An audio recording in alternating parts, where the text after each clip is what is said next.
Are you relocating to Raleigh, North Carolina and you need to purchase a home? About 5.5 years ago, my family and I were in the same position and we relocated from sunny Southern California right here to the Raleigh area. Now, while we had purchased many homes over our years in California, we were actually surprised at some of the differences in purchasing a home in North Carolina versus California. So in today's video, I'll be discussing some of those major differences and things that you'll want to be prepared for so that you have a less stressful process when purchasing a home in North Carolina.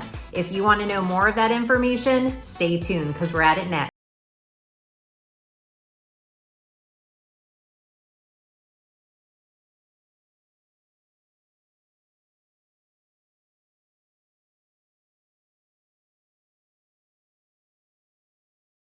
Hey y'all, welcome to the channel or welcome back. I'm Brandy Niemergut, a local real estate agent right here in Raleigh, North Carolina. Your connection to all things real estate and all things Raleigh. If you haven't subscribed yet to our channel, please click the subscribe button here and tap that little bell and you'll be notified every time we drop a new video. Not only do I love helping you with these videos, I love even helping you with your real estate needs. So if you have any questions in regards to relocating here and purchasing a home, please feel free to reach out. The number right here on the screen is my phone number and email. Give me a call, shoot me a text, or send me an email. However you want to get a hold of me, I got your back when relocating to Raleigh, North Carolina.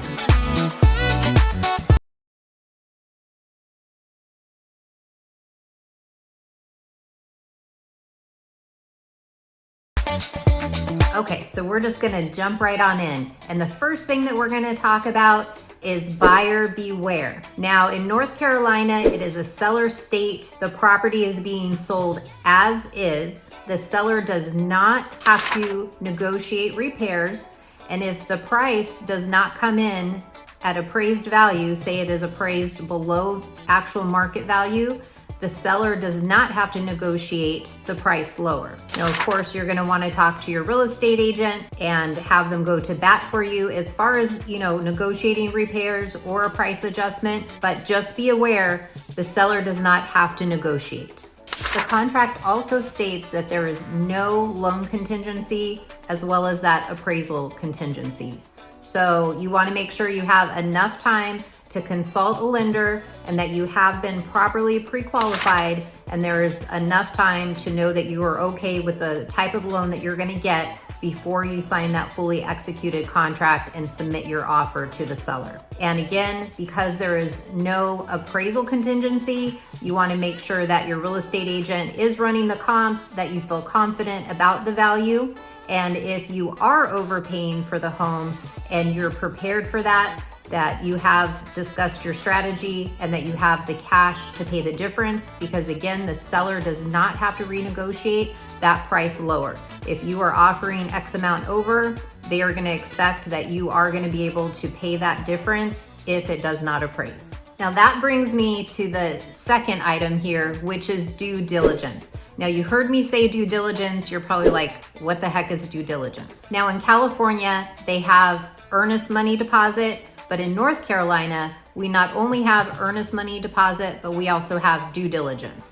And what that is the seller is taking the home off the market and you are going to be handing them over a check. And this time period is gonna allow you to do all your inspections and make sure that you're okay proceeding with the purchase of the home. And if for any reason that you want to walk away, you're able to walk away during that due diligence period, but the seller will keep that money. It is non-refundable. The only way you will get that due diligence back when you go to the closing table at the attorney's office and you're signing all your final documents, the due diligence that you had given the seller up front will come off of your closing costs at the close. But again, if you walk away from purchasing, the seller is able to keep that money. That is their compensation for giving you the time to see if you wanted to purchase the home. Another important caveat to understand about the due diligence is if you submit an offer to the seller and they accept your offer, and you put in there, for example, that you were going to give them $10,000 due diligence. If they accept your offer, they sign it, you've been informed by your agent that they've accepted, and then you say, sorry, I changed my mind, I don't want to buy the house. You have a fully executed contract that has been communicated with, both parties have agreed, you already initially signed it. You are still obligated to give the seller the due diligence check, even if you decide to go somewhere else and buy another house. This was challenged in court just last year, and the seller won, and the buyer had to pay that due diligence fee, and they did not buy the home. They got cold feet for whatever reason, and they still had to pay it. So again, I say this not to scare you, but just to better prepare you and educate you what the difference is between due diligence and earnest money. Which brings us up to our next item, which is earnest money. So your earnest money deposit works just like it does in California. Typically, people put anywhere from 1% to 3% down in earnest money. The attorney's office typically holds the money in the check, and basically due diligence, again, you're doing your inspections during that period, making sure for any reason you want to walk away, you can walk away, just not get that due diligence refunded. But as long as you terminate, you have to officially put it in writing with the seller that you're terminating the contract. As long as you do that before your due diligence date is over, then you would be entitled to get your earnest money deposit back. Now, if you make it all the way through due diligence, everything seems fine, you're not canceling and you're going through, after that due diligence period time frame, then we're gonna cross over to that earnest money deposit. If you do not cancel by that time point, now your earnest money is no longer refundable as well. So it's very important, if for any reason you decide that you're gonna wanna walk away from the property, you're gonna wanna do that before your due diligence expires so that your earnest money is not on the table to be taken as well. And again, that's only to be concerned if for any reason you're gonna back out of it, but as long as you're not, all of those monies will come back to you at the closing table for your closing costs. And if by any chance you overpaid, the attorney will write you a check and refund you the difference on the spot. Now, I know during the pandemic, and especially with there being such a shortage of homes, specifically out here in North Carolina, the due diligence, typically it's been 1% to 3%. Between all of that happening, we were seeing people put anywhere from $30,000, $50,000, $75,000, even $100,000 due diligence down. So you can imagine how scary that is to do it in itself, but coming from another state and not even realizing that you're going to be up against that can be really overwhelming. But the good news is, between the pandemic settling down now, the due diligence has dropped down to more of a fairly normal number. So you'll definitely want to talk to your real estate agent and strategize depending on the housing market when you're ready to purchase here. They'll be able to give you better insight on what they're seeing the average buyer's due diligence at the time that you're ready to purchase. The next item I'm going to talk about is RADON. So this was another thing that we had no clue what RADON was when they said, do you want to get a RADON inspection? I was like, what the heck is RADON? So I had to Google it and look it up to see what it was. So basically, in a nutshell, it's an odorless gas that you cannot see that's emitted from the rock below your house. And as the rock expands and contracts, it emits this gas. Now, as long as it's below 4%, they consider that safe and there's nothing that needs to be done. However, if this test comes back over 4%, then they're gonna recommend remediation, because if you have these gases in your home, they can cause cancer. So you definitely don't wanna get cancer, or your children or dogs, anybody growing up in your house. So the radon inspection is really important to get. So they basically put this machine in the home for a few days. All the windows, doors need to stay shut, open the least amount as possible so they can get an hour by hour rating of what the radon levels are. Now, we've seen some houses here be completely fine the whole street, and then there will be one house that has radon like 7%. I actually had one last month and the radon level was 15%. And we thought maybe something might be wrong. We had another machine brought in, we retested it, and it was not wrong, it was correct. So that house is gonna have to be remediated. Now, when I say remediated, you may say, well, what does that even mean? So basically, depending if you have a crawl space or a slab, if you have a crawl space, they have a machine that they can put down there, and it's basically gonna blow that gas out of your home and away so that you're not breathing it in. And if it's on a slab, they're able to put a tube into the concrete, and again, same concept, it's gonna be blowing it out of your house. So that's something that they'll be able to educate you with if by chance you have radon. Now, I will say, out of the 5 years that I've been doing this, I've actually only had 2 houses that had radon levels above 4. And speaking of crawl spaces and slabs, that brings me to the next one.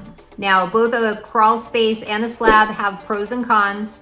I know in California, more people have slabs than crawl spaces, but out here there's a lot of crawl spaces. And one of the big things that you want to be aware of when you're purchasing a home, definitely look under that crawl space, have a flashlight. Most of your realtors will have a flashlight already on them, but you want to see what is the moisture level like? Is it encapsulated with plastic? Because out here it gets so hot and humid, especially in the summer. And then along with all the rain that we get, the moisture levels can be out of whack down there, which can cause mold and fungi. So definitely something to take in consideration. I always like to go in there. I personally crawl in there. I've been bitten by things. I've seen things, but it's really important. You want to make sure, does it smell like mold? Do you see mold? You know, what does it look like down there? Because again, as we previously spoke, you're buying a house as is. There's no guarantee that the seller is going to negotiate anything. So you want to know up front, what does that crawl space look like? Next up is going to be well, septic, or propane. Now, I know a lot of times when people come out here, they dream about having land, living in the country, and just owning their own little slice of heaven. Now, if you're coming from the city and you're used to city water and city sewer, if you decide to get a piece of land and you're living outside of the city limits, these are a few things that you're going to want to be aware of. Now, if you definitely know that you don't want to even learn or deal with well, septic, or propane, just make sure that you let your real estate agent know and they can filter those properties out. Because the last thing you want to do is fall in love with a house and find out it has those things and you don't want to deal with them. Now, personally, I can tell you, I didn't mind. I wanted my acreage. I'm living on 3 acres out here. We actually have an 86-acre farm right behind us. So I do have a well, I do have septic, and I do have propane. So if you do consider entertaining properties that have these on them, make sure that you do get a water test on the well. If it has any bacteria or anything, you're going to want to have that treated. You can ask the seller again to have that treated to make sure there's no bacteria in the water. Septic, if you don't ask for it to be pumped, the seller does not have to pump it. And a lot of us say take your with you. So just something to keep in mind. The next thing I want to talk about are home inspections. Now, whether you're purchasing a new construction home or a resale, you definitely want to get a home inspection. Now, a lot of times buyers will want to waive their due diligence period. And while you can waive your time frame, you don't want to waive your right to actually have the inspections themselves because you want to know what you're getting into. And a lot of buyers don't realize in new construction that they can get a home inspection or that they would even want to. They're like, why? The city inspector's already inspecting it, so everything's up to code and everything's good, right? Not necessarily, but I'll leave that for another conversation. Now in North Carolina, when you get a lot of the inspections, whether it's your home inspection, your septic, well, radon, and even your appraisal, all of those inspections typically have to be paid up front. They don't include them in your closing costs to pay at the closing table. So they won't release the inspection reports to you until you actually pay for them. Now, a lot of the companies will give you a discount if you're paying cash versus credit card. So definitely check with the inspectors when it comes to that. But once you do pay for your inspection, it'll get released via email to your agent and to yourself. So that's another thing to keep in mind is if you decide for any reason to walk away from purchasing the home, not only will you be out that due diligence, you'll also be out and your inspection fees, which typically average about $1,000. Next up, let's talk about getting a survey. Now, if you plan on getting a fence, or even if you don't, there have been disputes between neighbors and their fences that happen to overlap on another person's property, causing a lot of issues and even potentially delaying closings. Now, depending on the lot size, the average survey will range anywhere from around $400 to $700. And the attorney will actually order that for you up front. And if you're building a new construction, the builders will order that for you as well. Some will cover the fee and others will charge a fee and put in the contract that dollar amount. The next thing that you want to know about purchasing a home in North Carolina, especially if you need to sell a home, is that there is no sell contingency in the contract. Now, that doesn't mean you can't write a contingency selling your home based on buying this home, but what it does mean is the seller does not have to refund you that due diligence. We had talked about that due diligence earlier. No matter what, you're not getting that back unless for some reason the seller breaches the contract. Now, it's important when you write the contract that you make sure that you discuss with your agent and have enough time frame in your contract to protect your earnest money deposit, because once you run out of your due diligence time frame and you cross over into your earnest money, now the seller is able to keep all of that. So you want to make sure if you are selling a home that you have your dates cushioned so that you're going to be okay. Now, this is another reason why contingencies are harder to get accepted, especially on multiple offers out here. And one way that you can strengthen a contingent offer is if your house that you're selling is already under contract and already past the inspection date periods, then that's going to make it look a lot stronger to the seller. The next thing is there are no verbal agreements. Everything must be in writing. Even if the agent calls you and says, "Great news, I just got off the phone with the listing agent and they're accepting your offer," unless she says she has the contract in her email or his email and signatures are signed by the seller, you do not have an accepted offer. Now, I've heard stories where this exact scenario has happened and then everybody goes to sleep, the seller's too tired to sign and says, "Oh, I'll sign in the morning, just let everybody know." They wake up, they have a better offer in their inbox and they're like, "Oh, forget that offer from last night. I'm going with this offer this morning," and then the other person is out.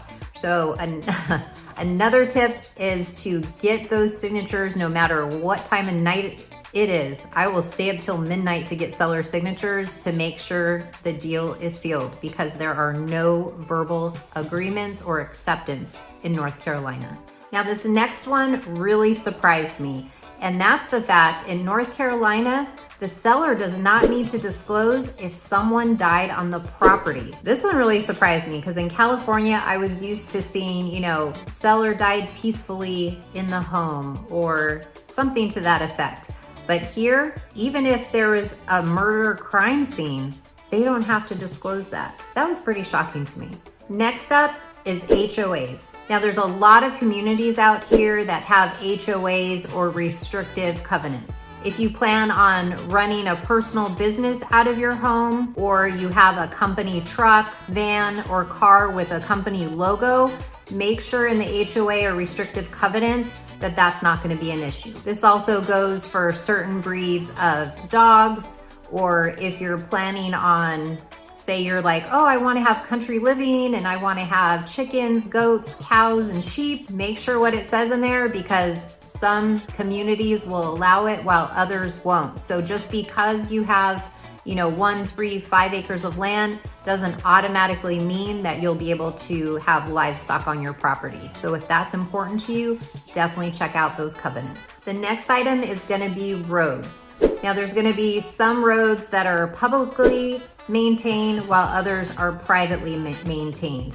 So you'll notice that a lot of the homes, you're going to be in communities with regular paved roads, but there are some communities that are off the beaten path and you're going to have to drive through gravel or through dirt. So you want to make sure, are you responsible to maintain a certain section of your road? And if not, who is responsible for paying for those? The next thing I want to talk about are home warranties. Now here in North Carolina, it's not common that sellers pay for the home warranties. I'm not saying that they won't, but typically they say no. Whereas in California, every home I ever bought was paid by the seller. But the good news is if you still want to purchase a home warranty, even if the seller doesn't want to pay, they average between $450 to $700, depending on the level of contract that you purchase and whether it includes your HVAC system. I know personally, I bought a home warranty on the home that we have here, and not only does it cover our HVAC, but it also covers our septic tank as well. And the last time we had an issue, the service company actually came out and not only repaired it for us, but they also paid to have it pumped as well. So definitely read that fine print on the home warranty and see if it makes sense for you and your family. Another thing that surprised me about purchasing a home here is the fact that whatever the closing date is in the contract is actually the day that you close. Now in California, you have that estimated time frame, but something always seemed to happen, and it was very, very rare that you would close on your actual closing date. Well, fast forward, fly across the country to North Carolina, and if the closing date says it's on X date, 99.9% of the time, it will close on that date. Now, good news, there is a little clause in the contract. If for some reason you are not able to close on either side, seller or buyer, they do have a clause that allows 7 additional days, but you do have to give advance notice if you are aware that's going to happen. But again, the good news is if you see you're supposed to close on X date, you can get all your ducks in a row, the moving van, and have everything ready to go, because you should be closing on that day and be prepared to move in within a couple of hours that day or the next day, depending when it records. I know we covered a lot of differences between purchasing a home in California versus North Carolina. I really hope this information was helpful for you. If it was, please click the like button so others like you can find this information as well. And if you have any questions in regards to relocating to the Raleigh area or the surrounding area, feel free to reach out to me. The number on the screen is my phone number and my email. Whether you want to text me, email, give me a call, shoot me a text, however you want to get a hold of me, I got your back when relocating to Raleigh, North Carolina. Till next time, we'll see y'all later.